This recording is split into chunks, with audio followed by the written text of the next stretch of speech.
आदाब, जेके खास में आपका इस्तकबाल। मैं हूं आपके साथ सना वारिस।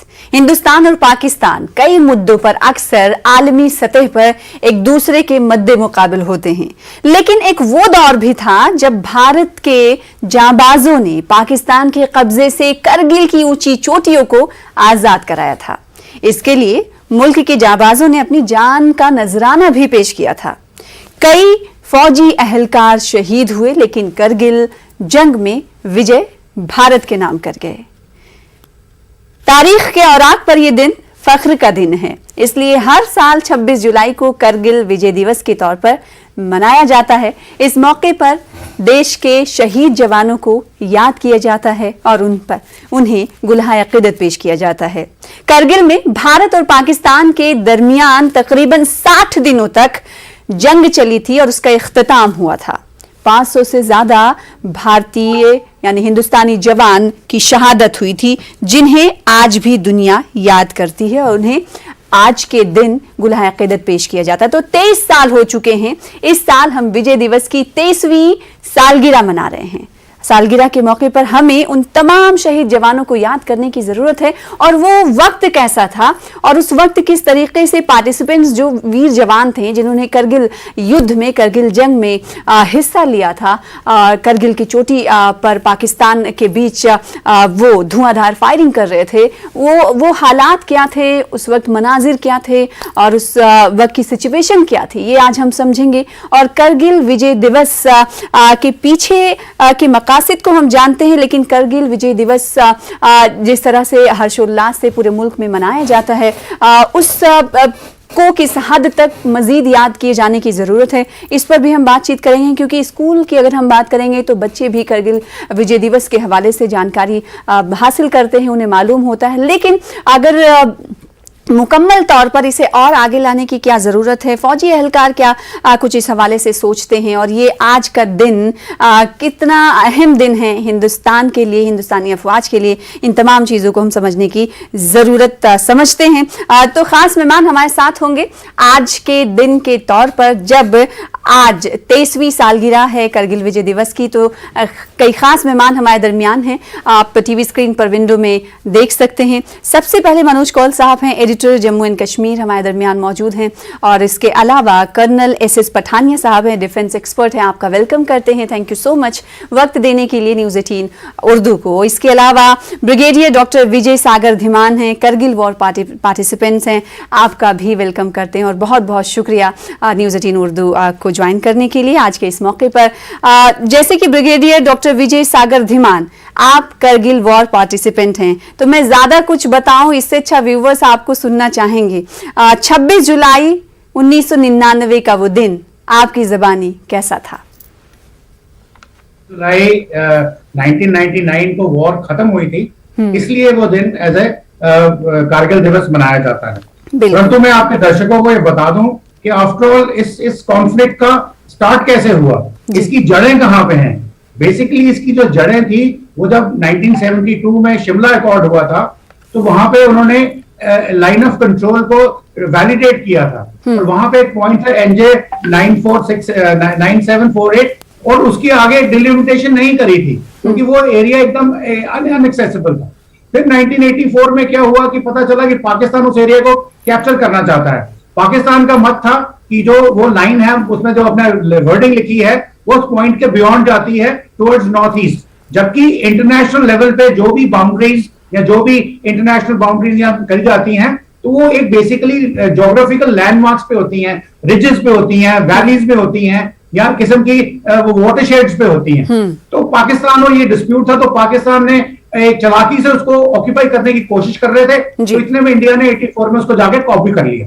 तो उस वक्त जो उनके परवेज मुशर्रफ साहब ब्रिगेडियर थे और उनका वो इलाका था, तो उनके दिल में एक नोट सी बन गई भाई ये मेरा है।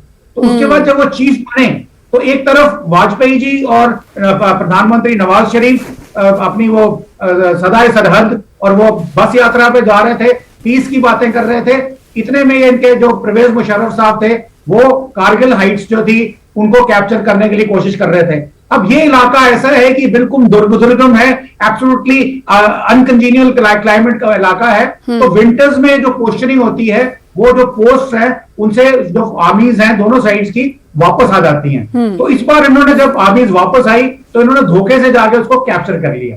अब उनको वहां से निकालना जरूरी था क्योंकि ये जो हाइट्स थी ये डोमिनेट कर रही थी नेशनल हाईवे 1 डेल्टा, जो उस वक्त उसको 1 डेल्टा बोलते थे, highway from Srinagar to Leh. तो जो कारगिल का इलाका था जहां से ये इंटरडिक्शन पॉसिबल थी वो पाकिस्तानियों ने कैप्चर कर ली। अब इसका मतलब ये था कि हमारा जो लिंक है लेह के साथ या कारगिल के साथ या सियाचिन के साथ वो ऑलमोस्ट कटता है। पाकिस्तान के पास ऑब्जर्वेशन और फायर की पावर अवेलेबल है जो यहाँ पे आकर के वो हमें हमारी जो लॉजिस्टिक्स ट्रेन है या एमुनिशन ट्रेन है या फौजी साजो सामान है उसको वो बंद कर काट सकती हैं और सियाचिन में अपना ऑपरेशन कर सकती हैं। तो इस तरीके से उन्होंने यहाँ काबिल किया। और पहले तो कुछ चरावा जो थे उन्होंने आके इन्फॉर्म किया इंडियन आर्मी को कि भाई ऐसे ऐसे हो चुका है।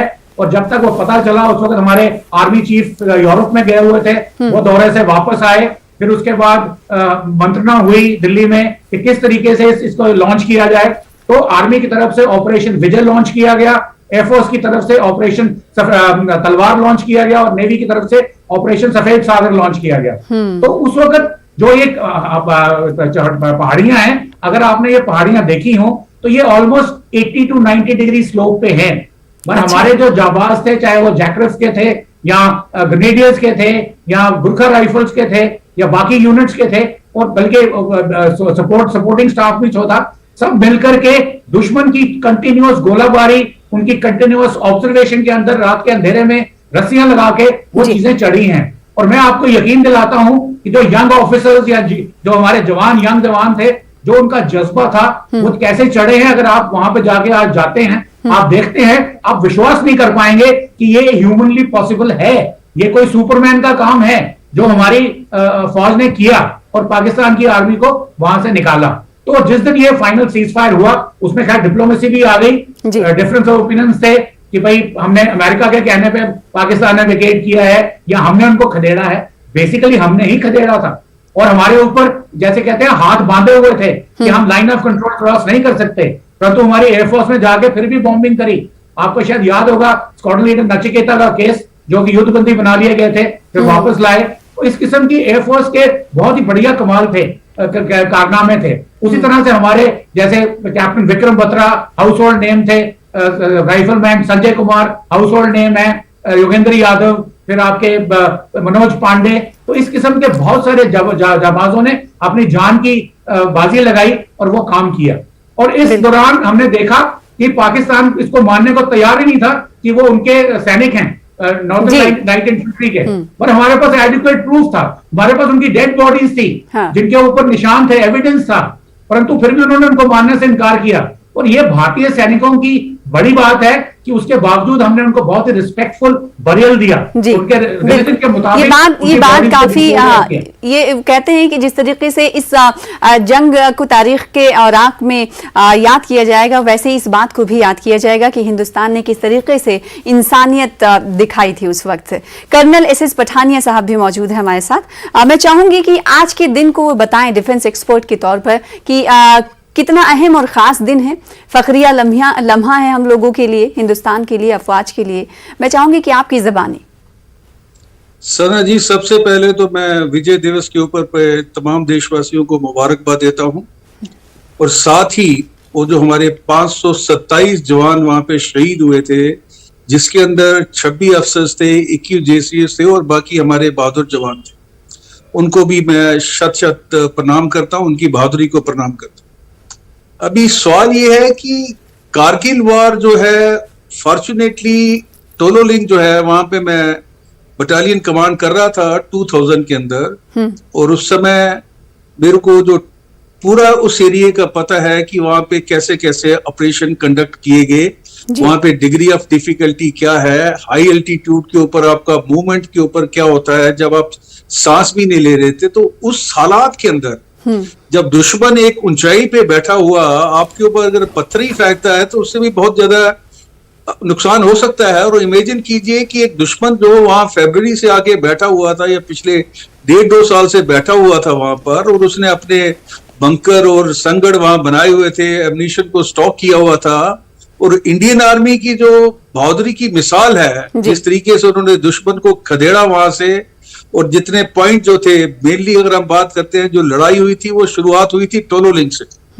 टोलो लिंक के अंदर 2 राजपूत के जो बहादुर जवान थे उन्होंने इनिशियल फुटहोल्ड दी, और उसके बाद फिर ये लड़ाई जो है आगे की तरफ बढ़ती गई। टाइगर हिल गई, 4875, जहां पे विक्रम बत्रा जी ने अपना वो दिल मांगे मोर वाला उनका जो डायलॉग था वो बहुत फेमस हुआ, और ये एक पहला वॉर था जिसकी मीडिया कवरेज बड़ी अच्छे तरीके से की गई। अभी इसके अंदर अगर हम बात करते हैं कि ये क्यों हुआ, उसके अंदर कुछ कोताहियां थी, बिकॉज हमारा जो वहां पे डिप्लॉयमेंट था वो बहुत थिन था। उस समय लेह के अंदर सिर्फ एक डिवीजन थी जहां पे अभी एक कोर है।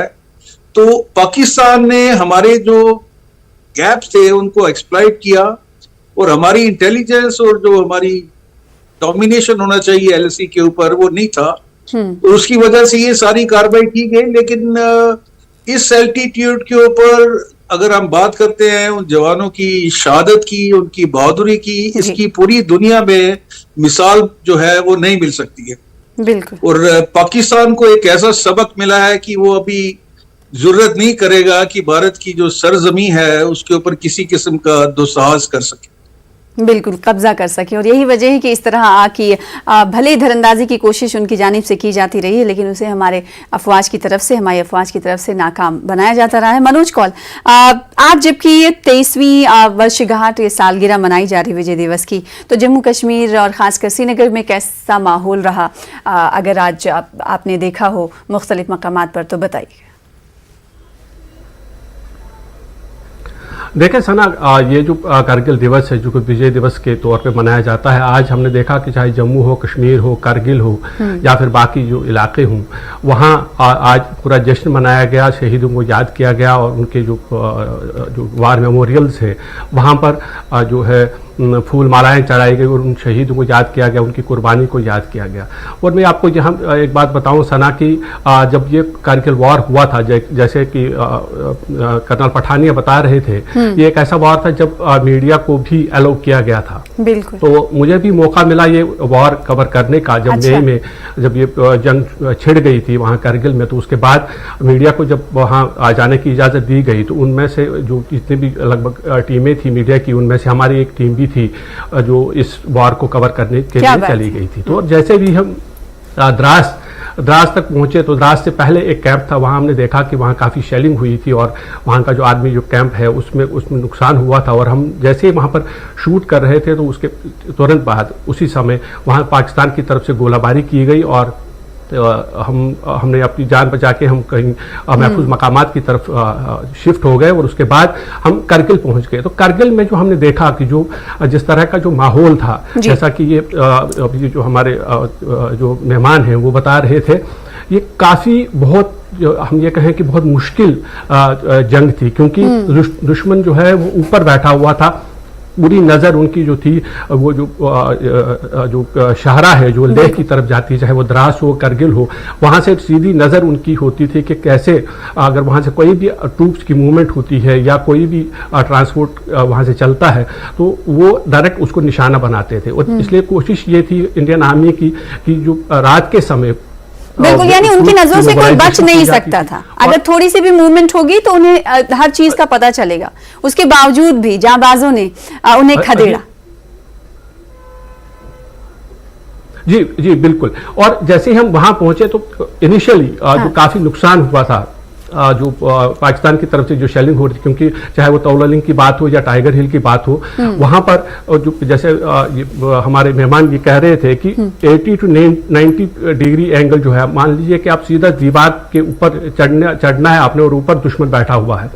लेकिन एक चीज जो हमने वहां पर देखी, चाहे वो हथियार तो थे ही इंडियन आर्मी के पास, लेकिन सबसे बड़ी जो ये एक चीज वहां देखने को मिली वो ये था कि जवानों का जो जज्बा था, ऑफिसर्स का जो जज्बा था, वो इतना उनमें देशभक्ति का जज्बा कूट कूट कर भरा था कि वो उन्होंने अपनी जान की परवाह नहीं की, और रात के समय, रात के वक्त वो चढ़ाई करते थे और धीरे धीरे वहाँ जो दुश्मन जो है जिन्होंने वहाँ हमारी चोटियों पे कब्जा कर रखा था धोखे से, और वहाँ तक पहुँच गए और हमने देखा कि 26 तारीख को जब ये जंग इख्तिताम को पहुंची, उस वक्त जो पाकिस्तान ने जो जितनी भी चोटियां भारत की जिन पे कब्जा किया गया था उनको खाली करा दिया गया और फिर चाहे टाइगर हिल हो या फिर तोलोलिंग हो उस पर तिरंगा फहराया गया। तो एक काफ़ी मुश्किल हालात में इंडियन आर्मी के जवानों ने, ऑफिसर्स ने वहाँ पर अपने जो उनका जो एक्सपर्टीज थी उसको इस्तेमाल में लाया और बहुत ही बहादुरी के साथ दुश्मन को वहां से वापस कर दिया। क्या बात है। तो मीडिया कवरेज में मनोज कौल भी थे और वो अपने आंखों देखी बता रहे हैं। इसके अलावा ब्रिगेडियर डॉक्टर विजय सागर धीमान हमारे साथ हैं जो कि करगिल वॉर पार्टिसिपेंट थे। 60 दिनों तक ये वॉर चली थी, हम सबको मालूम है। और 60 दिनों में कब कब क्या हुआ, कुछ खास बातें होंगी जो मैं चाहूंगी कि विजय सागर साहब आप कुछ बताएं उस वक्त, क्योंकि आपने भी कहा और मनोज कौल ने भी कहा कि दुश्मन जो है हम सब जानते हैं कि ऊपर बैठा हुआ था, तो रात को चढ़ाई की जाती थी। इस बीच अगर 60 दिन बहुत होते हैं और ऐसा टेम्परेचर जहां पर इंसान बोले तो भी मतलब मुश्किलात होती हैं। तो ये कहाँ से ऐसा जज्बा आया था उस वक्त फौजी एहलकारों में, इन तमाम जो वॉर पार्टिसिपेंट्स थे, क्या उन्हें रोज मोटिवेट किया जाता था? मैं चाहूंगी कि आप कुछ बताएं इस हवाले से। जहां तक आपने जो सवाल पूछा है, आपको पठानिया साहब ने बताया कि ये हाई ऑल्टीट्यूड था, 12,000 से ज्यादा फीट की ऊंचाई थी, जहां पे ऑक्सीजन बहुत रेयर होती है, बॉडी का फुल पोटेंशियल नहीं आता है, लॉजिस्टिक्स आपके पास कम होते हैं। तो एक बहुत ही डिफिकल्ट सिचुएशन थी जहां पे अगर अटैक करना होता है तो नॉर्मली हम प्लेन्स में 1:3 की स्ट्रेंथ से अटैक करते हैं। यहाँ पे माउंटेन्स में 1:9 भी कम पड़ता है।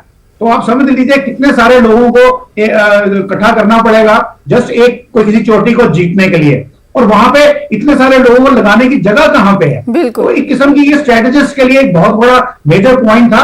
मगर जो हमारे यंग ऑफिसर्स थे, जैसे मैं बोलता हूँ जम्मू एंड कश्मीर राइफल्स की यूनिट्स थी, गुरखल्स के थे, ब्रिगेडियर्स के थे, आर्टिलरी वाले थे, उन्होंने इन सब चीजों को एकदम नाकाम साबित किया। और ये एक दुनिया का बहुत बड़ा अनपैरेलल्ड किस्म का ऑपरेशन था जो ना सिकंदर ने किया ना नेपोलियन ने किया, और परंतु उसको पता नहीं अभी हम उतनी इंपॉर्टेंस दे पा रहे हैं कि नहीं दे पा रहे हैं। पर ये हमारे यंग ऑफिसर्स और यंग जवानों का बहुत बड़ा एक कौशल था जो डिफिकल्ट सर्कमस्टेंसेस में दुश्मन को निकाला। और एंड में जैसे ही वर्ल्ड डिप्लोमेसी होती है, बोला गया कि ये इंडियन आर्मी का कमाल नहीं है, ये तो अमेरिका ने बोला पाकिस्तान को हटने के लिए। ये सब बकवास है, प्रोपेगेंडा था। इंडियन आर्मी ने पाकिस्तान की पोजीशंस को अनटेनेबल कर दिया था, उनके पास हटने के अलावा कोई चारा नहीं था। डॉक्टर विजय साहब, आप ये मुझे बताएं, क्योंकि 60 दिनों तक ये वॉर चला था, पाकिस्तान को इंडिया की पोजीशनिंग के बारे में कब पता चला था कि इस हवाले से कुछ मूवमेंट चल रही है? जाहिर जब पता चला होगा तो वो लोग और हावी हो रहे होंगे, तो उस वक्त का मंजर क्या था? मैंने आपको बताया कि विंटर पोस्टरिंग होती है। उसमें जो अपने विंटर्स में जब वहां पे बहुत जबरदस्त बर्फ गिरती है, कोल्डेस्ट प्लेस है, लॉजिस्टिक्स डिफिकल्ट होता है, तो विंटर पोस्टरिंग में जो हमारी इन्फेंट्री है वो लाइन ऑफ कंट्रोल से थोड़ा ऑल्टीट्यूड में नीचे आगे बेस पे आ जाती है, और जैसे ही वो पोजीशन ठीक होती है वापस चले जाते हैं। तो पाकिस्तान ने इस चीज का फायदा उठाते हुए, मैंने बोला जनरल परवेज मुशर्रफ में कि उनके दिल में वो धड़क रहा था कि 1984 में कैसे सियाचिन में इंडियन आर्मी ने उनको प्रीएम्प्ट किया था, जैसे इवन कारगिल वॉर में आपने देखा हो कैलाश रिज को हमने चाइना को प्रीएम्प्ट किया। तो हमारे पास वो काबिलियत थी, पर उस चीज को देखते हुए उन्होंने आके हमारे को प्रीएम्प्ट करने की कोशिश की एक धोखे से, परंतु हमारे पास जो जज्बा था या हमारे जो जवानों का वो जो जोश था, उन्होंने पक्का उसको वहां से निकाला। और मैं आपको यहाँ 2-4 चीजें बताना चाहता हूँ जो देखिए मिलिट्री हिस्ट्री में किस दिन क्या हुआ ये तो सारा डॉक्यूमेंटेड होगा, किताबें भी लिखी गई हैं, परंतु ये आपको कोई नहीं बताएगा कि पाकिस्तान का एक जाबाज था कैप्टन कर्नल शेर सिंह, जिसको निशाने हैदर से सम्मानित किया गया पाकिस्तान आर्मी की तरफ। उसकी साइटेशन थी, हमारे इंडियन आर्मी के बटालियन कमांडर ने लिख के उसकी जेब में उनकी लाश में डाली थी कि जब वापस जाए तो पाकिस्तानियों को पता हो क्या करें। तो ये जो एक बहुत बड़ी इंसानियत की बात है, उनको बरियल देना, या उनकी भी अगर एक प्रोफेशनल आर्मी है हमारी जो दूसरे की बहादुरी को भी एक्नॉलेज करती है, तो ये चीजें लोगों को मालूम नहीं है। फिर आपने मीडिया की बात करी, मैं आपको हालांकि मैं क्रिटिसाइज नहीं कर रहा, मीडिया वाले बड़े अच्छे हैं, मगर उस वक्त ये फर्स्ट टाइम हुआ था कि जब सेकेंड वर्ल्ड वॉर में जब एम्बेडेड जर्नलिस्ट होते थे, फर्स्ट टाइम किसी लड़ाई में जर्नलिस्ट को फ्रंट पे आने का मौका मिला था। तो उसमें इनिशियली तो हमारी बहुत हालत खराब थी, हमारी बड़ी मिट्टी पलीद हुई, क्योंकि जो कुछ हमारी फौजें कर रही थी वो जर्नलिस्ट रिपोर्ट कर रहे थे, और पूरी की पूरी लड़ाई पूरे हिंदुस्तान के घरों में ड्राइंग रूम में जा रही थी टेलीविजन के ऊपर। उससे हमारी फौज को बहुत नुकसान हुआ, क्योंकि हमारी पोजीशंस दुश्मन को पता चल जाती थी, हमारी हरकतें दुश्मन को पता चल जाती थी। परंतु मेरे ख्याल में 15-20 दिन के बाद जब ये चीज रियलाइज करी गई तो जर्नलिस्टिक कम्युनिटी ने भी सोचा क्या रिपोर्ट करना है और क्या नहीं रिपोर्ट करना। वो एक बहुत बड़ी उपलब्धि थी from the journalist point of view. बिल्कुल, तो अगर ऐसा करेंगे तो जाहिर सी बात है घर की जो इन्फॉर्मेशन है वो बाहर तक जाएगी और इससे दुश्मनों को इससे फायदा होगा। कर्नल एसएस पठानिया साहब, मैं आपसे ये पूछना चाहूंगी, आपने भी इसका जिक्र किया और साथ ही ब्रिगेडियर डॉक्टर विजय साहब ने भी ये कहा कि ऐसा माहौल और ऐसा मंजरनामा था जिसके बारे में अभी अगर सोचा जाए तो लगता है कि कैसे मुमकिन हो पाया होगा। तो मैं ये जानना चाहूंगी कि आखिर देशभक्ति का ऐसा जज्बा उन तमाम लोगों में कैसे निखर कर सामने आया कि वो इतनी ऊंचाई पर, वो भी रात को चढ़े जहां पर ऑक्सीजन की भी कमी थी, ये कैसे पॉसिबल हो पाया? देखिए सना जी, हमारी जो इंडियन आर्मी है वो दुनिया की बेस्ट आर्मी है, और इसके अंदर अगर हम बात करते हैं अफसर कैडर की, खासकर जो जूनियर लीडरशिप है, और जो फौज लड़ती है वो लड़ती है नाम, नमक और निशान के ऊपर। जब एक जवान लड़ाई में जाता है तो पूरी तरह से बाकी चीजें भूल जाता है, वो अपने सीनियर अफसर्स के ऊपर, अपने कमांडिंग अफसर्स के ऊपर, अपने कंपनी कमांडर्स के ऊपर, अपने प्लेटून कमांडर के ऊपर अपना सारा विश्वास देता है, और उसके लिए वो अपने जान की बाजी लगा देता है। वही एक जज्बा है जो आपको सारे ऑड्स को अगेंस्ट जाके आपको विक्ट्री दिलाता है, और वही चीज कारगिल में हुई है। मैं आपको अभी, आपने जो सवाल पूछा था डॉक्टर विजय सागर धीमन, जो हमारे बहुत अच्छे मित्र हैं और बड़े एमिनेंट डिफेंस एनालिस्ट हैं, देखिए कुछ लड़ाइयों से हमें हमेशा कुछ लेसन लेने चाहिए। जहां तक हमारे जवानों की, हमारी लीडरशिप की, हमारी जूनियर लीडरशिप, सीनियर लीडरशिप का सवाल है, बहुत ही आला दर्जे किया, दुनिया में बेस्ट है, लेकिन हम पाकिस्तान को प्रियम्प्ट नहीं कर पाए। जो हम विंटर वेकेटेड पोस्ट की बात करते हैं, अगर आपने विंटर जो पोस्ट है वो बर्फ की वजह से, एल्टीट्यूड की वजह से, लॉजिस्टिक की वजह से वेकेट कर दी है, तो उस एरिया को अंडर ऑब्जर्वेशन रखा जाता है, और उसके लिए हमारे पास पर्याप्त साधन है, जो कि जिसको हम रेकी कहते हैं, रेकी थ्रू हेप्टर्स। और अगर आप सीनियर कमांडर्स वहां पे जाते हैं, उस एरिया को देखते हैं, तो वहां कोई ना कोई निशान मिल जाएंगे। लेकिन हमारे से वो कोताही हुई है कहीं, जिसके ऊपर वक्त बताएगा कि कितना वो हम उस एरिया को अंडर सर्विलेंस या डोमिनेशन नहीं रख पाए, और पाकिस्तान ने अपना इतना बड़ा ऑपरेशन कर भी लिया। बिल्कुल, देखिए इसकी खबर हमें कहां से मिली थी? इसकी खबर मिली थी हमें एक चरवाहे से।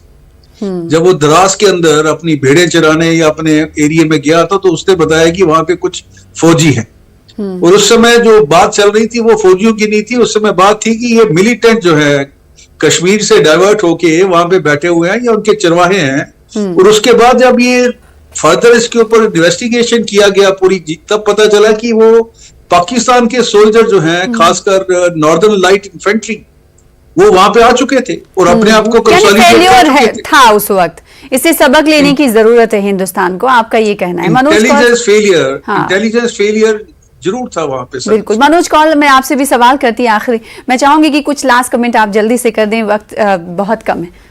मनोज कौल।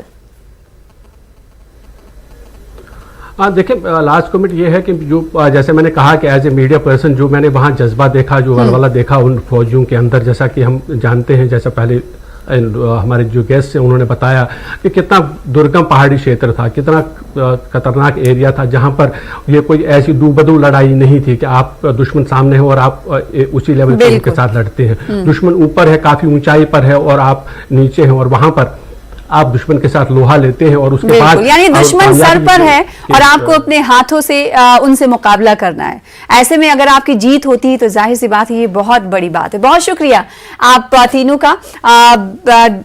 ब्रिगेडियर डॉक्टर विजय साहब, आपका शुक्रिया, साथ ही साथ कर्नल एसएस पठानिया साहब, आपका शुक्रिया। मनोज कौल हमारे साथ बने रहे, आपका भी शुक्रिया। फिलहाल इसी के साथ हमें दीजिए इजाजत। देखते रहिए न्यूज़ 18 उर्दू। आदाब।